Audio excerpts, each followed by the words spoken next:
Pemirsa, relawan pasangan calon gubernur dan wakil gubernur Jakarta nomor urut 1 Ridwan Kamil Suswono berunjuk rasa di depan KPUD Jakarta. Mereka menuntut KPU Jakarta adil dalam rekapitulasi suara di Pilkada Jakarta 2024.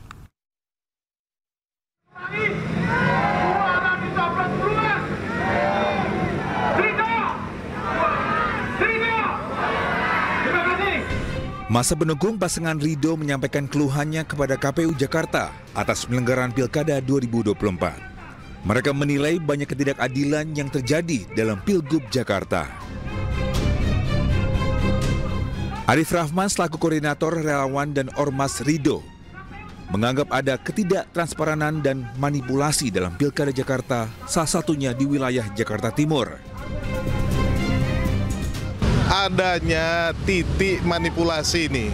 Manipulasi dalam arti penyebaran dari C6 yang dilakukan oleh KPUD Jakarta yang menurut kami ini kurang fair dan kurang transparan.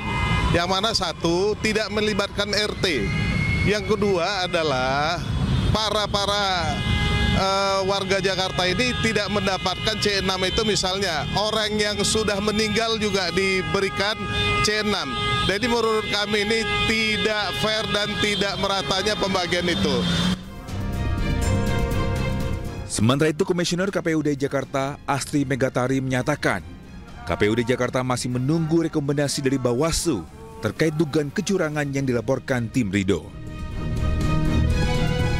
Untuk terkait dengan hal tersebut, memang kami terus berkoordinasi ya dengan KPU Kota Jakarta Timur, khususnya karena lokus kejadiannya kan di Jakarta Timur ya. Kemudian hal tersebut juga sudah ditangani oleh teman-teman dari Bawaslu, sehingga kami di sini menunggu hasil rekomendasi dari Bawaslu. Sebelumnya, tim relawan Ridho mengaku temukan 18 surat suara yang sudah tercoblos di TPS 028 Pinang Ranti, Makassar, Jakarta Timur.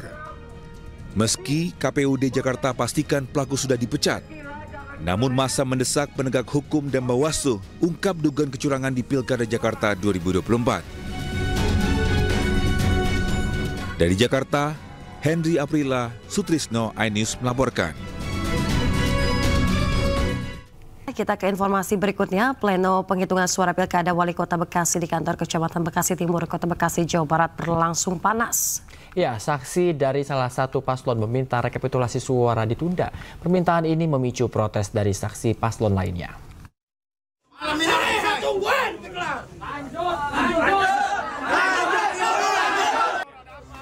Saksi para paslon ini marah saat saksi dari salah satu paslon meminta penghitungan suara ditunda. Mereka minta penghitungan dilanjutkan kembali. Para saksi ini terus mendorong panitia untuk melanjutkan penghitungan suara. Lantaran mereka menganggap alasan penundaan tidak masuk akal. Sementara saksi dari salah satu paslon yang meminta penghitungan ditunda beralasan mereka kelelahan bila penghitungan suara diselesaikan saat itu juga. Mereka pun meminta penghitungan dilanjutkan keesokan harinya. Kondisi pun semakin memanas saat massa terus meminta untuk penghitungan suara diselesaikan. Sementara pihak pejabat Camat Bekasi Timur, Fitri Widiati, menolak memberikan keterangan kepada media. Pilkada Kota Bekasi diikuti 3 pasangan calon. Paslon nomor urut 1 yaitu Heri Koswara Solihin, kemudian paslon nomor urut 2 UU Saiful Migdar Nurul Sumarheni, dan paslon nomor urut 3 Tri Adianto Haris Bobihu. Dari Bekasi, Jawa Barat, Rahmat Hidayat, iNews melaporkan. Dan pemirsa, selain di Bekasi, kericuhan juga terjadi saat rapat pleno KPU Kabupaten Siak pemilihan gubernur, wakil gubernur, dan bupati, dan juga wakil bupati Siak. Sementara KPU Depok telah menyelesaikan perhitungan suara hasil Pilkada 2024. Berdasarkan data final, pasangan Supian Suri dan Chandra Rahmansyah unggul cukup telak.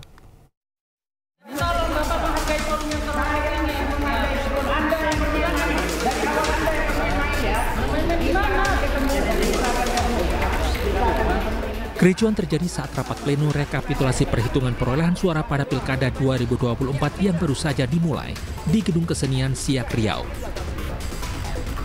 Kejadian berawal saat Ketua KPU Siak Said Darma Setiawan mengumumkan saksi dari pasangan calon Bupati dan Wakil Bupati Siak nomor urut 1. Ketua KPU membacakan adanya 2 surat mandat dari paslon tersebut. Kedua surat mandat tersebut yakni saksi Joko Susilo terdapat stempel Partai PDI Perjuangan, sedangkan surat mandat lainnya ditandatangani oleh paslon 1.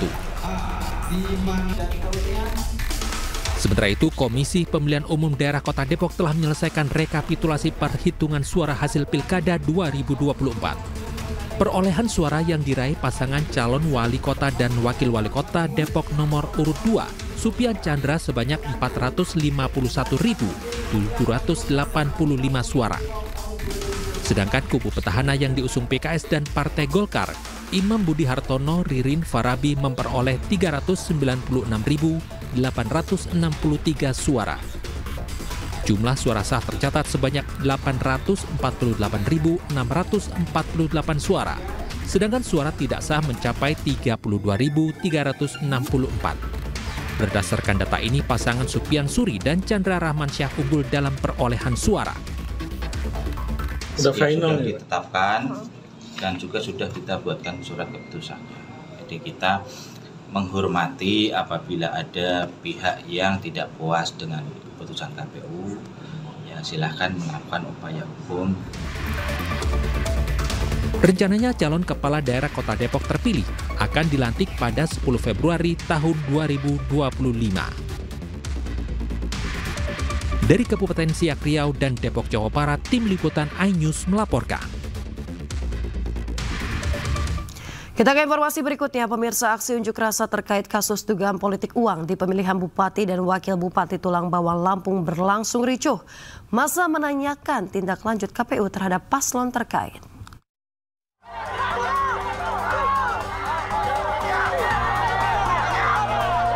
Saling dorong antara massa dengan polisi tak terhindarkan saat aksi unjuk rasa di halaman kantor Bawaslu Kabupaten Tulang Bawang, Lampung pada Senin sore. Kericuan dipicu ketidakpuasan massa atas penanganan laporan dugaan kasus politik uang yang diduga terjadi pada Bilpub Tulang Bawang. Massa menilai Bawaslu tidak tegas dalam mengusut kasus ini. Kami masyarakat di sini menanyakan kepada Bawaslu, seandainya pihak kepolisian menetapkan A, B, C, D itu menjadi tersangka, apa sikap yang akan dikeluarkan oleh Bawaslu untuk tersangka, termasuk penyokong dana. Bahkan di situ tidak ada jawaban, malah dilempar saya ke Bawaslu Provinsi.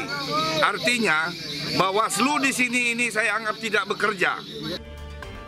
Massa tekankan bahwa bukti yang mereka berikan harusnya cukup untuk menindak pihak terkait. Sementara Bawaslu pastikan penyelidikan kasus politik uang di Tulang Bawang terus berjalan. Bahkan Bawaslu telah memeriksa 5 saksi. Hasil dari proses di Gakumdu ada 2 yang sudah kami naikkan di tingkat penyidikan Polres Tulang Bawang, unsur Gakumdu dari kepolisian. Pada sampai hari ini kami sudah bersama-sama dengan penyidik Polres sudah menyampaikan atau meminta keterangan pada 5 saksi di masing-masing. Massa akhirnya membubarkan diri setelah mendapatkan penjelasan dari pihak Bawaslu Tulang Bawang. Rencananya massa aksi akan membawa kasus ini ke Bawaslu Provinsi Lampung. Dari Tulang Bawang, Lampung, Ahmad Lutfi, Rosyadi, iNews melaporkan. Ratusan warga Kota Banjarbaru, Kalimantan Selatan berunjuk rasa di depan gedung DPRD Kota Banjarbaru. Massa yang didominasi emak-emak menuntut digelarnya pemilu ulang karena dinilai penuh kontroversi. Kota Dewan, Ketua Dewan, Acil Nena, Fedin pedagang budak nih ada ngarakan, hidup sudah sulit di negara Konohani, hidup sudah sulit Pak. Bu, wakil rakyat. Massa yang menamakan diri Gerakan Masyarakat Peduli Demokrasi pada di depan gedung DPRD Kota Banjarbaru untuk berunjuk rasa. Pada di Jalan Dr. Murjani, massa sampaikan sejumlah tuntutan. Di antaranya, minta digelarnya kembali pemilihan ulang untuk calon wali kota dan wakil wali kota Banjarbaru karena hak suara yang disalurkan saat pemungutan suara tidak sah. Kami minta Ketua DPR apabila ini memang berakhir di jalur hukum, katakanlah MK, DKPP, MA, maka Ketua DPR akan mengawal kalau itu memerlukan biaya akan diikuti beliau. Tolong stop. Setelah beberapa lama, perwakilan demonstran akhirnya dapat melakukan diskusi bersama Ketua DPRD Kota Banjarbaru dan Ketua KPU Banjarbaru. Pada prinsipnya, seperti yang saya sampaikan bahwa sebagai pelaksana dan regulator yang sudah dilakukan oleh pimpinan kami di pusat, ya itu kita laksanakan sesuai dengan perintah, ya sesuai dengan regulasi yang sudah ada. Pada prinsipnya apapun yang sudah menjadi keputusan dari KPU RI itulah yang akan kita laksanakan. Sebagaimana yang saya sampaikan tadi bahwa sudah ada SK 1774 untuk Kota Banjarbaru, ya itu yang kita laksanakan. Para pengunjuk rasa berjanji jika tuntutan mereka tidak dikabulkan, maka mereka akan kembali berunjuk rasa yang lebih besar. Dari Kota Banjarbaru, Kalimantan Selatan, Sayeri, iNews melaporkan. Pemirsa, relawan pasangan calon gubernur dan wakil gubernur Jakarta nomor urut 1 Ridwan Kamil Suswono berunjuk rasa di depan KPUD Jakarta. Mereka menuntut KPU Jakarta adil dalam rekapitulasi suara di Pilkada Jakarta 2024.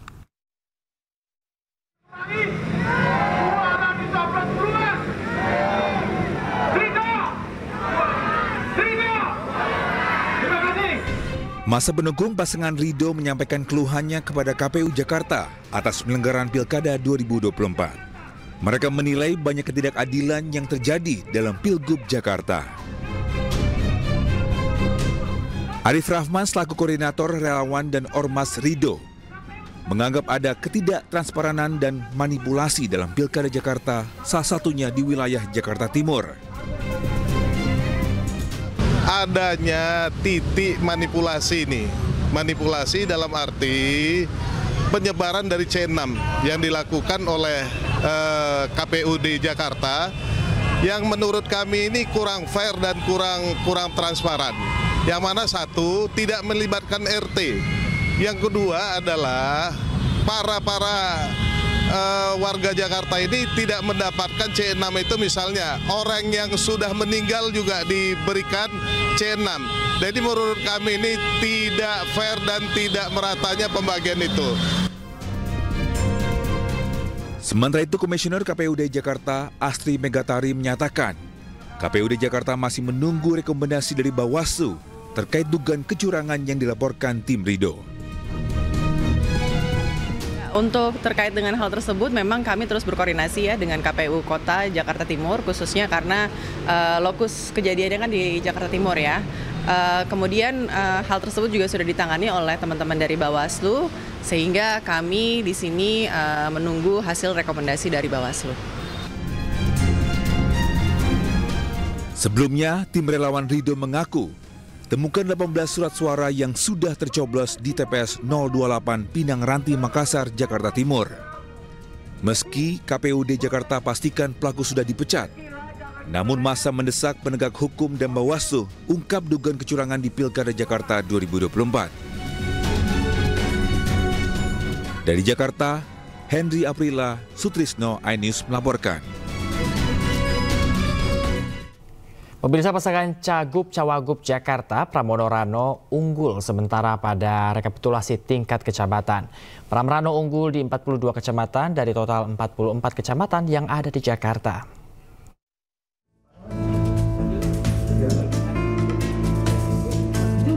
Tim pemenangan pasangan Pramono Rano mengklaim menang telak di seluruh kecamatan pada Pilkada Jakarta 2024. Pramono Rano memperoleh suara sebanyak 50,07% dari total jumlah suara. Dengan kata lain, pasangan Pramono Rano unggul di 42 kecamatan dari total 44 kecamatan yang ada di seluruh wilayah Jakarta. Pramdul memperoleh suara 2.183.239 suara. Pram Rano unggul merata di seluruh kecamatan, terutama Jakarta Barat dan Jakarta Selatan.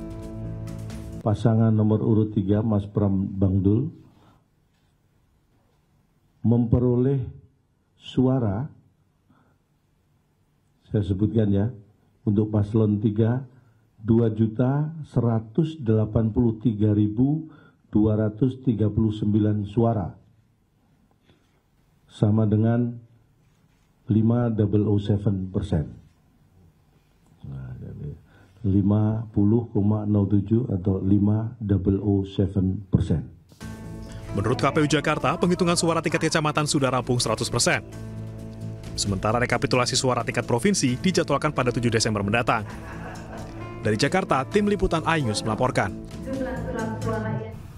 Pemirsa, Ketua KPU Jawa Barat Umi Wahyuni diberhentikan dari jabatannya. Namun Umi menyanggah putusan Dewan Kehormatan Penyelenggara Pemilu terkait pemberhentian jabatan sebagai Ketua KPU Jawa Barat.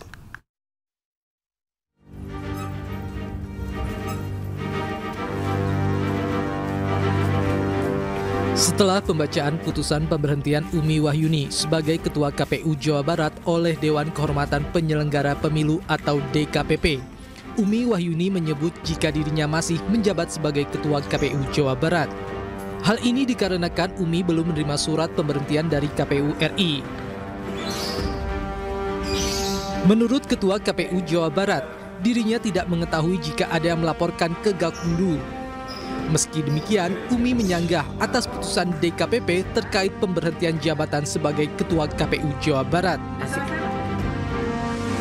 Saya sebagai pribadi sangat menghormati keputusan dari DKPP selaku lembaga kode etiknya penyelenggara. Dan saya sudah melakukan 2 kali persidangan, saya sudah membaca putusan dari DKPP yang saya lihat tidak ada satupun sebenarnya yang saya dinyatakan melanggar dari kode etik tersebut.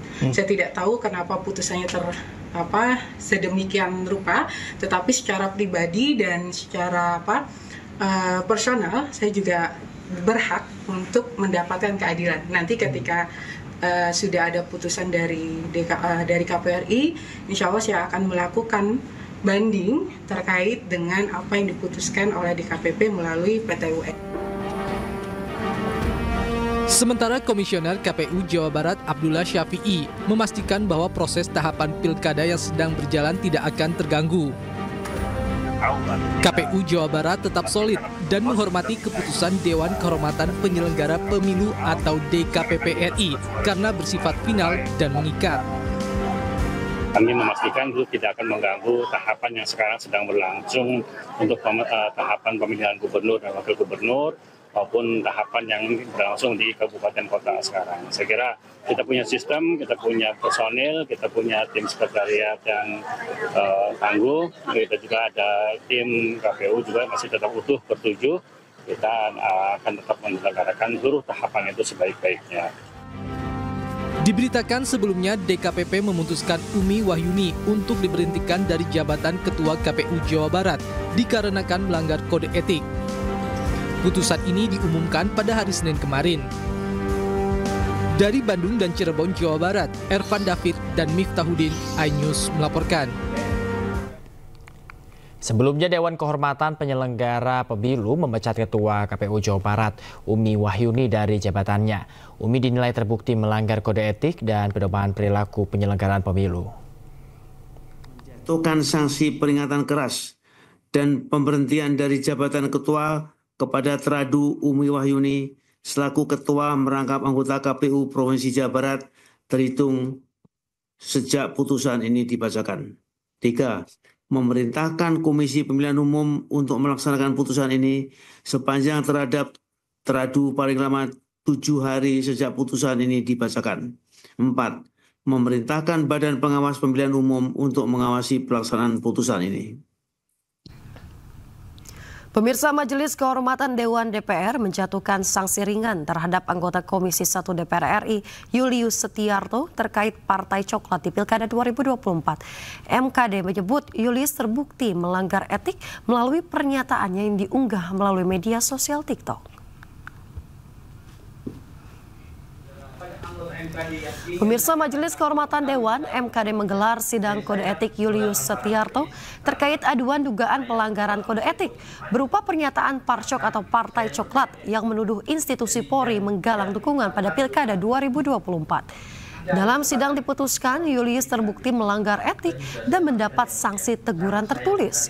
Sementara Julius sendiri mengaku tujuan dirinya menyinggung dugaan keterlibatan Partai Coklat di Pilkada serentak hanya untuk meminta klarifikasi kepada Polri terkait kebenaran informasi tersebut. Bagaimana saudara Teradu mengetahui Tadi sudah saya sampaikan yang mulia, cara saya mencari tahu dan membuktikan terkait dengan meminta klarifikasi. Di luar itu bukan cara. Di luar itu saya tidak melakukan karena partai kami itu yang mencari dan mengumpulkan bukti-bukti sampai saat ini. Terima kasih. Ada hasilnya yang berkekuatan hukum yang dicari oleh partai saudara. Tentang pilkada ini yang berkekuatan hukum tentu saja belum ada. Pilpres saya belum tahu. Nanti dicari tadi buktinya. Tidak ada belum? Iya, tetapi saya kalau tidak setiap hari ada di desk Pilpres atau desk pilkada, saya tidak tahu. Cukup. Sementara itu, Ketua Komisi 3 DPR RI Habibur Rahman menyatakan bahwa usulan PDIP terkait posisi Polri di bawah TNI atau Kemendagri ditolak. Habibur Rahman menyebut mayoritas fraksi di Komisi 3 tegas menolak usulan tersebut. Teman-teman udah fix ya, sudah mayoritas fraksi ya yang di Komisi 3 menyampaikan 7 dari 8 fraksi menyatakan tidak sepakat dengan usulan tersebut ya. Pemirsa, dalam dialog rakyat bersuara, Ketua Umum Lingkar Nusantara Hendar Sam Marantoko mengatakan kekalahan calon gubernur yang diusung PDIP di Jawa Tengah Andika Perkasa terjadi karena faktor popularitas. Sementara itu, pemirsa, politisi PDI Perjuangan Deddy Sitorus menyebut ada faktor lain penyebab kekalahan Andika di Jawa Tengah, yaitu intervensi. Penelitian menyatakan di beberapa daerah itu tidak bisa digeneralisir. Tiap daerah itu mempunyai karakteristiknya masing-masing. Ada ketokohan di situ. Ambil contoh di Jateng lah. Kita ambil contoh, ya kan? Kalau yang menang itu adalah siapa? Calon PDIP, Andika Perkasa dan ini. Itu malah kita harus agak heran sebenarnya. Karena apa? Di situ ada dua faktor yang besar, ya kan? Bukan hanya Ahmad Lutfi, ya. Lutfi itu memang sudah populis di sana, ya kan? Nah, jangan dulu diangkat mic-nya, saya ngomong dulu gitu loh, ya kan? Ya saya terganggu dengan itu, ya kan? Iya gitu loh, jangan dulu diangkat mic-nya, saya ngomong dulu. Nah, ya kan? Belum lagi faktor tersiasit. Kita harus akui itu bersama, gitu loh. Ya, jadi ya kan, saya tidak mengatakan bahwa ini masalah menang-menangan. Mungkin apabila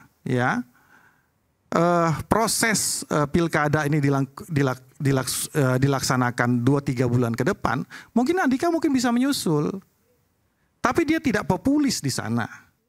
Apakah yang namanya Lutfi sudah besar? Enggak tuh. Surveinya dempet-dempetan. Karena apa? Kalau mau ditarik-tarik, masyarakat nggak terlalu suka polisi di sana. Salah satu alasan terbesar nggak milih. Dari mana surveinya? Nah, mau dibukain semua, Google aja lah. Ya. Tapi saya baru dengar itu kan. Iya. Kalau nggak suka kan artinya jomplang banget. Ini kan nggak jomplang, mirip-mirip. Iya, makanya dia sampai minta tolong presiden dan mantan presiden. Kalau dia merasa nyaman dan udah besar, Taci Yasin udah besar, emang masih perlu nyeret-nyeret Pak Prabowo? Emang masih perlu ngelapor-lapor Pak Jokowi? Kan enggak. Jadi survei terakhir itu ada yang menyebut 4138, ada 3838. Dan kita tahu di Jawa Tengah itulah salah satu tempat, ini sudah setahun dikerjakan, begitu habis Pilpres jalan terus nih. PJ ampun-ampunan Pak bekerja. Pernah waktu Pilpres itu 127 kepala desa dipanggil oleh Dilkrimsus Polda. Dan kemarin sebelum coblosan ada ratusan itu kepala desa digerebek sama Panwaslu. Jadi ini sama fenomenanya sama Banten. Ada kekuatan maha kuasa bekerja di ruang terang secara gelap-gelapan mempengaruhi hasil. Dalam rapat kabinet yang digelar kemarin, Prabowo Subianto apresiasi penyelenggaraan pilkada. Prabowo juga ingatkan bahwa siapa yang dipilih itu rahasia. Sampaikan terima kasih saya ke KPU, KPUD, Bawaslu, semua unsur yang telah berhasil melaksanakan pilkada serentak dengan baik. ya, dengan aman. Dalam hari yang sama, sekian ratus pemilihan berjalan dengan aman, tertib, dan berhasil. Bahwa di sana sini akan ada ketidakpuasan, akan ada yang melaksanakan gugatan dan sebagainya, itu tidak ada masalah, itu bagian dari demokrasi. Ya, kita harus ingat kita adalah demokrasi kalau tidak salah ketiga terbesar di dunia. Nomor satu India, nomor satu Amerika, nomor satu India, nomor dua Amerika Serikat, nomor tiga kita. Dan kita berhasil melaksanakan ratusan pilkada dengan tertib. Saya sendiri hadir di Bojongkoneng, di tempat saya lihat ceria, cerah, baik semuanya. Ya. Yang nakal wartawan nanya, Bapak pilih siapa? Ya jelas lah, masa saya milih. Ya kan, tapi tetap rahasia walaupun.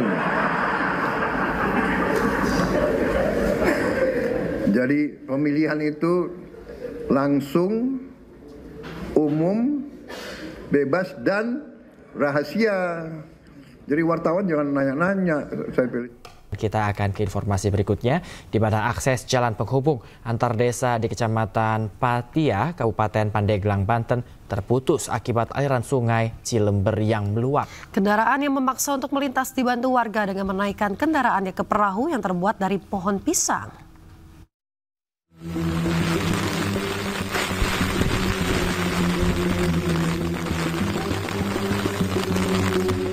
Beginilah suasana saat warga yang hendak melakukan penyeberangan dengan menaikkan kendaraannya ke perahu yang terbuat dari pohon pisang maupun sampan. Hal tersebut dikarenakan akses jalan yang menghubungkan antar desa di Kecamatan Patia, Kabupaten Pandeglang terputus banjir akibat luapan sungai Cilember dikarenakan hujan dengan intensitas tinggi masih terjadi. Sering tiap hujan mah banjir. Oh, akses ini terputus ya Pak ya? Ya terputus, cuma jalan satu-satunya doang ini. Anggota BPBD Pandeglang Bener mengatakan sungai Cilember meluap dan menyebabkan akses menghubungkan 5 desa terputus. Banjir ini disebabkan oleh luapan air Cilember yang dikarenakan kurangnya hujan benar-benar lebat. Ya kita di sini untuk memantau, untuk mengevakuasi warga. BPBD Pandeglang mengimbau kepada masyarakat untuk tetap waspada, mengingat malam ini curah hujan yang masih tinggi. Dari Pandeglang, Banten, Iskandar Nasution, Ainus melaporkan. Polisi Pelabuhan Tanjung Priok menyita 58 kg ganja kering dan 392 pil ekstasi dari tempat penyimpanan ganja di kawasan Jakarta Barat dan Jakarta Selatan. Sementara di Malang, Jawa Timur, polisi menggerebek gudang penyimpanan ganja dan mengamankan 166 kilo ganja kering siap edar.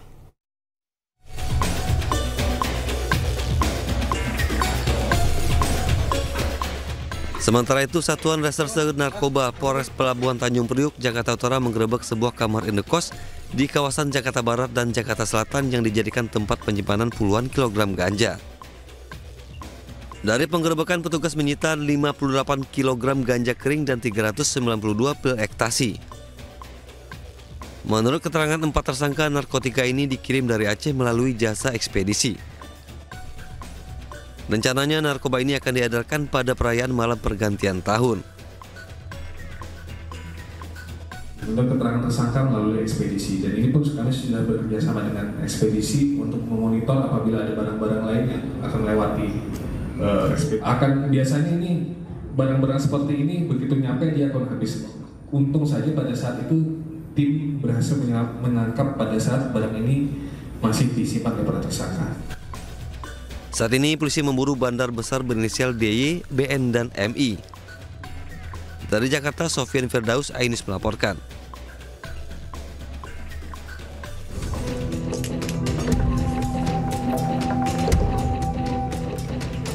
Aparat Satres Narkoba Polresta Malang Kota menggerebek gudang penyimpanan ganja siap edar di rumah kosong di kawasan Karangploso. Penyergapan gudang ganja ini hasil pengembangan penangkapan 3 orang sebelumnya yang akan mengirimkan 3 kg ganja melalui agen ekspedisi. Dari penggerebekan ini total barang bukti ganja yang disita sebanyak 166 kg. Pengakuan dari DIKA, ganja seberat 166,58 kg dikirim dari Medan menggunakan truk sebanyak 3 kg telah dikirim kepada tersangka JR dan AD. Kemudian sisanya berhasil disita petugas dari RID SUK. Hasil pemeriksaan polisi, ratusan kilogram ganja dikirim dari Medan dengan disamarkan dalam kardus pakaian dan perlengkapan rumah tangga. Dari Malang, Jawa Timur, Denny Irwansyah Ainus melaporkan. Pemirsa, korban dugaan pelecehan seksual oleh pria disabilitas di Mataram, Nusa Tenggara Barat diduga bertambah menjadi 13 orang. Menteri Sosial pun berencana menemui korban untuk memastikan kondisinya.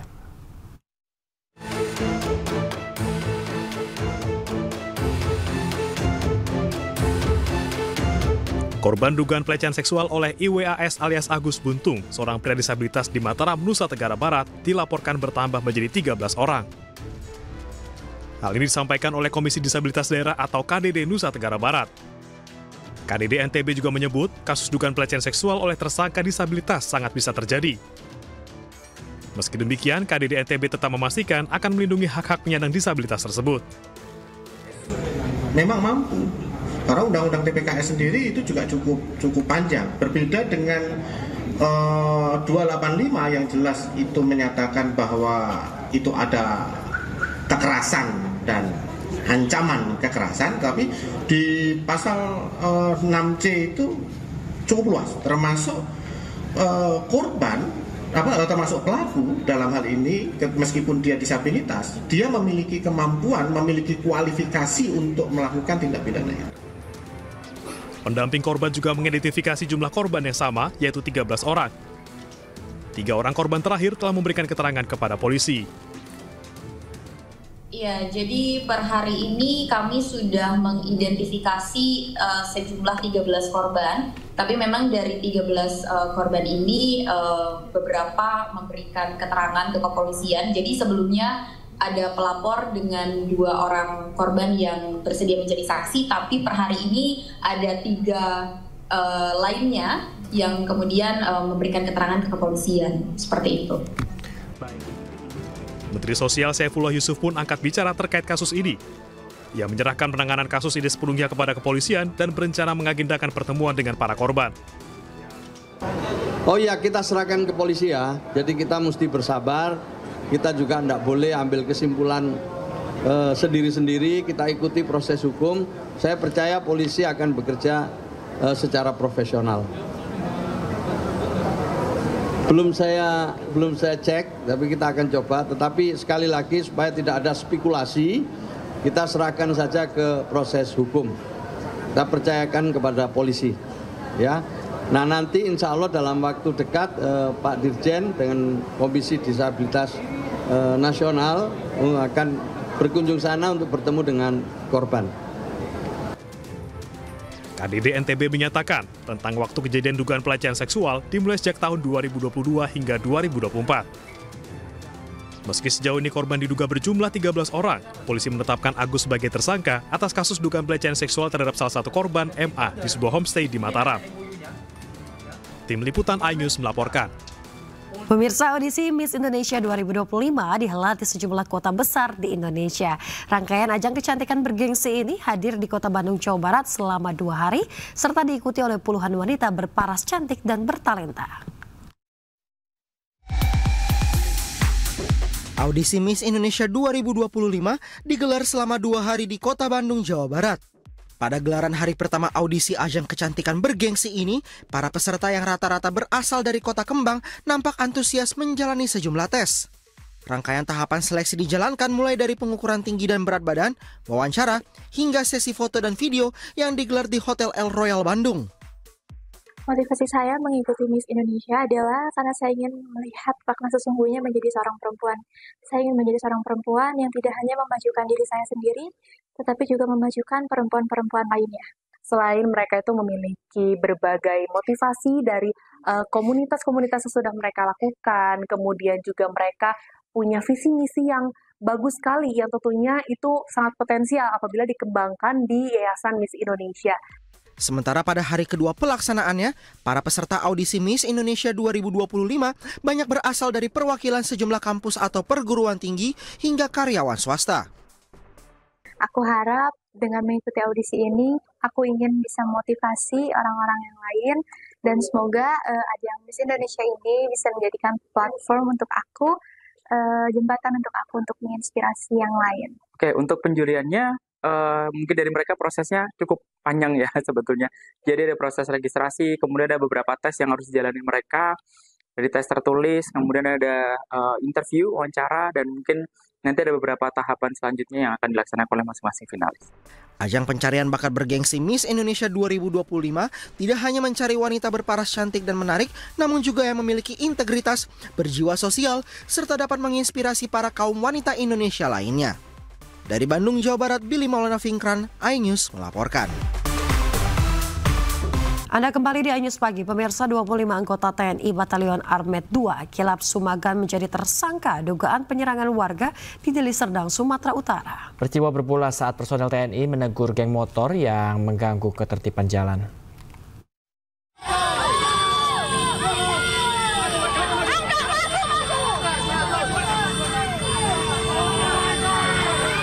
Pasca penyerangan yang dilakukan oleh sejumlah anggota TNI dari Batalion Armet 2 Kilap Sumagan di Deli Serdang, Sumatera Utara, Denpom Bukit Barisan telah memeriksa lebih dari 50 anggota TNI dan menetapkan 25 prajurit sebagai tersangka yang diduga terlibat dalam penyerangan yang menewaskan seorang warga dan beberapa warga lainnya luka-luka.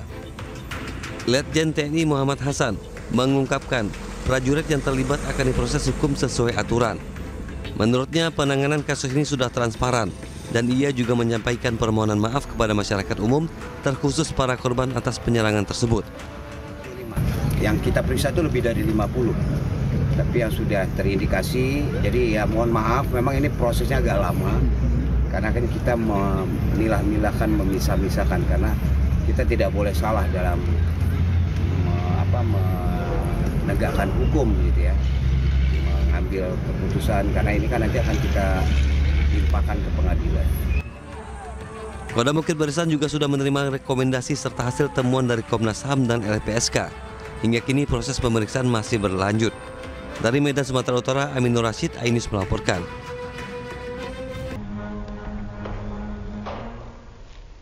Kita ke informasi lain, pemirsa. Aksi unjuk rasa mewarnai sidang putusan kasus dugaan sumpah palsu dengan terdakwa Ike Farida di Pengadilan Negeri Jakarta Selatan Selasa kemarin.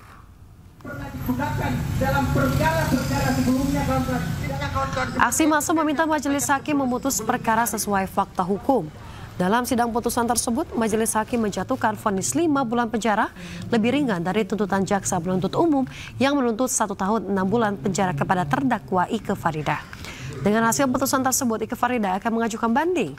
Kasus Ike Farida diketahui berawal dari jual beli apartemen di kawasan Jakarta Selatan. Majelis hakim tidak sependapat dengan jaksa.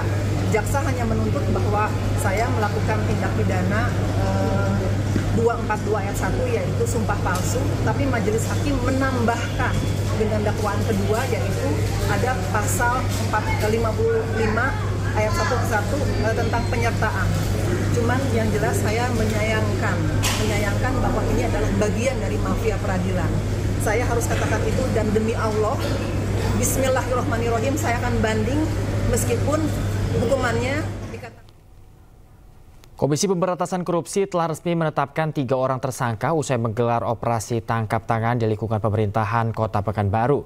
Ketiganya terlibat dalam tindak pidana korupsi berupa pemotongan anggaran ganti uang di bagian Sekretariat Daerah Pekanbaru sejak Juli 2024.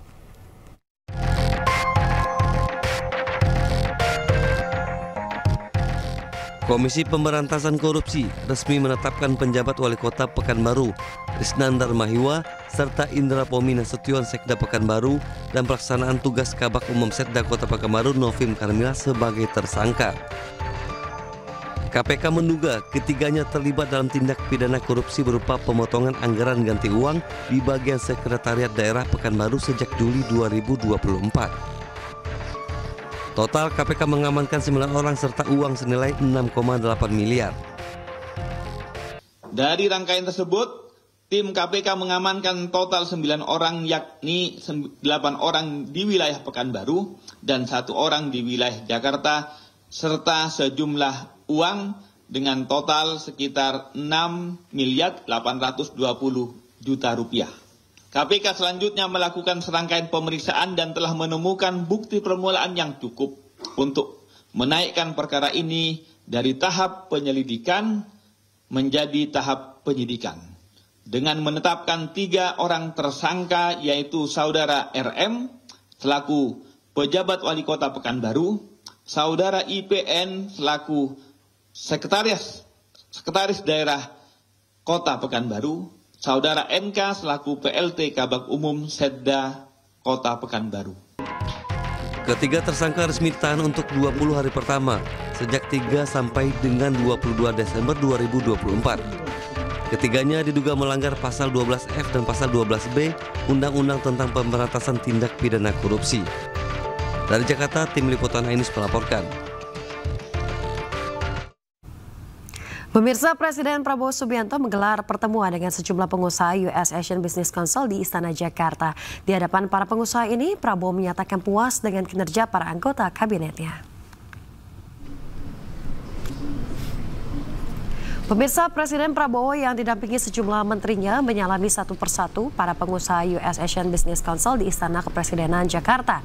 Pertemuan yang digelar sekaligus dengan jamuan makan siang ini menjadi bukti kepercayaan para pengusaha untuk pertumbuhan ekonomi di Indonesia. Dalam pertemuan ini, Prabowo turut menyampaikan apresiasi dan juga berterima kasih terhadap kinerja para menterinya yang telah memasuki 44 hari masa kerja.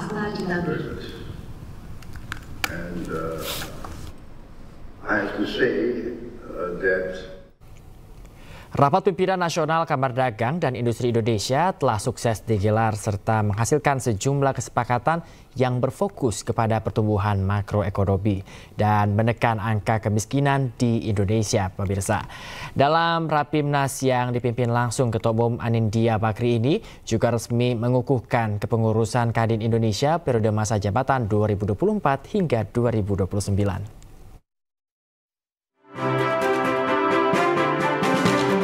Kamar Dagang dan Industri atau Kadin Indonesia periode 2024-2029 yang dipimpin langsung Ketua Umum Anindya Bakri telah sukses menggelar rapat pimpinan nasional yang menghasilkan sejumlah kesepakatan. Rapimnas Kadin 2024 yang mengusung tema Tekan Kemiskinan, Dorong Pertumbuhan Ekonomi, Wujudkan Indonesia Emas 2045 ini membahas keselarasan program dengan kebijakan pemerintahan Prabowo Gibran yang dinilai bisa dicapai dengan menguatkan investasi serta mendukung program kerja pro rakyat seperti program rumah murah, penghapusan utang 6 juta rekening UMKM, dan upaya melakukan industrialisasi di bidang agrikultur. Nah, kalau kita lihat hal-hal semua ini, tidak heran dalam lawatan 2,5 minggu Pak Presiden Prabowo menghasilkan atau mengatraksi $18,5 miliar dari investasi di berbagai macam tempat, baik di Cina, lalu juga di Brazil, dan juga Inggris. Dalam acara ini, Kadin Indonesia juga mengukuhkan jajaran pengurus periode 2024 hingga 2029. Dari puluhan nama itu, Managing Director Vision Plus Clarissa Tanusudibyo, anak keempat dari pengusaha dan tokoh nasional Haritano Sudibyo, resmi menjabat sebagai Wakil Ketua Umum Bidang Komunikasi dan Digital. Kepengurusan dengan menampilkan sejumlah tokoh dari berbagai sektor strategis ini mencerminkan komitmen Kadin untuk mendukung pertumbuhan ekonomi Indonesia serta memperkuat sinergi dengan pemerintah dalam mendukung visi Indonesia Emas 2045. Tim Liputan iNews melaporkan. Puluhan pesawat tempur milik TNI Angkatan Udara bermanuver dan membombardir target di langit Air Weapon Range di Lumajang, Jawa Timur. Skenario ini merupakan latihan tempur bertajuk Firepower Demo Angkasa Yuda 2024. Air Defense guna menurunkan ancaman dari sistem pertahanan udara lawan. 65 K2 Maverick dari Eagle One menuju ke target dan hancur. Berikan tepuk tangan yang meriah. Pesawat tempur TNI Angkatan Udara membombardir target dalam operasi serangan strategis dan berhasil menghancurkan target operasi. Target terkunci, menghancurkan target berwarna hijau. Total sebanyak 59 pesawat milik TNI Angkatan Udara terdiri dari pesawat tempur, pesawat angkut, pesawat intai, hingga pesawat pendukung pertempuran terlibat dalam latihan tempur kali ini.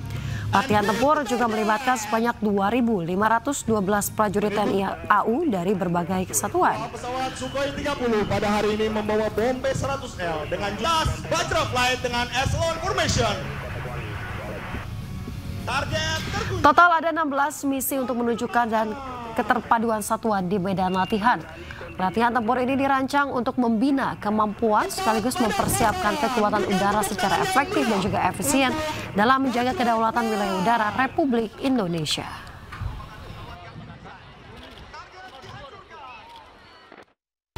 Karena jarang sekali ya ada acara seperti ini, biasanya setahun sekali. Ini kebetulan pas HUT AU diacarakan seperti ini, jadi kita sangat senang, sangat terhibur. Jadi Angkatan Udara telah melaksanakan latihan secara bertahap, tentunya yang bertingkat. Dari mulai latihan perorangan, latihan satuan, latihan antar satuan, dan sekarang latihan puncak Angkatan Udara. Pesawat yang dilibatkan ada 54 pesawat ditambah 5 pendukung, jadi total 59 pesawat dengan jumlah personil yang terlibat 2.000